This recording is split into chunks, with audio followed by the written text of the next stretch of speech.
recent report revealed that cold and flu is a leading cause of missing work, missing school. In fact, the National Center for Health Statistics estimates that every year, 62 million cases of the common cold require seeing the doctor and that kind of thing, which leads to this, roughly 45 million days. We're talking 45 million days of restricted activity and 22 million days of kids missing school. Pharmacist Sherry Torkis is here with a couple tips of trying to help us make it through the season.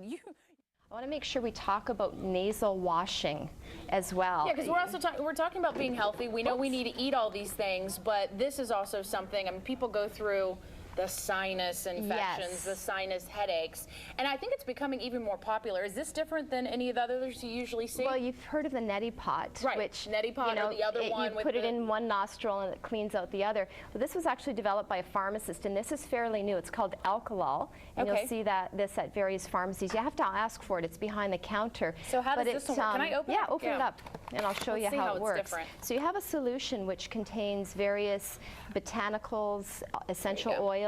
This is the device part that you're going to put into your nose. So there's a little bit more friendly, I guess, than the other one. You know, the typical one that's not the neti pot, the one. That's right. It's a little uncomfortable, though. If you have sinus pain, some people are willing to do it rather than having to deal with this one. So what you would do is you would pour the solution into the chamber here. Right. And then depending on how congested you are, you either make it quarter strength, half strength, and then either add water or saline, and then you tilt your head forward. You put this, I could kind of demonstrate it a bit. So you would put your hand over this part, insert it into the nostril, and then tilt your head, and it will run in one nostril and out the other. And what it will do is give you pretty much instant relief of congestion. How often should someone do that? Is there ever too many times? Is it ever too much? Well, this contains very safe ingredients, no problem. You can use this a couple times a day.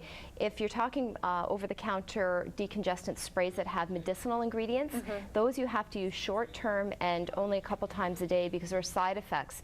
That's why something like the Alkalol is better, because if you have high blood pressure, glaucoma, prostate disease, other medical conditions, you really have to be careful about using the medicated nasal sprays. So use the more natural things if you're using them more often. Yeah, and also if you have medical conditions where usually there's precautions on a lot of the over-the-counter remedies saying do not use if you have these heart disease, diabetes, etc. Something like this would be safe. And I used this actually about 2 weeks ago. I was having a bout of ragweed allergies. Yeah, that's been so high lately. It's been so bad, and I was so congested I couldn't even breathe, and so I did this and I got instant relief, and I was just thrilled because a lot of allergy sufferers out there are probably writing that down. Allergies and colds. And how much? Real quick, how much was that? This is around $20 as well. $20. Sherry, thanks for coming in and helping us out. Yeah, you're welcome. Thank you.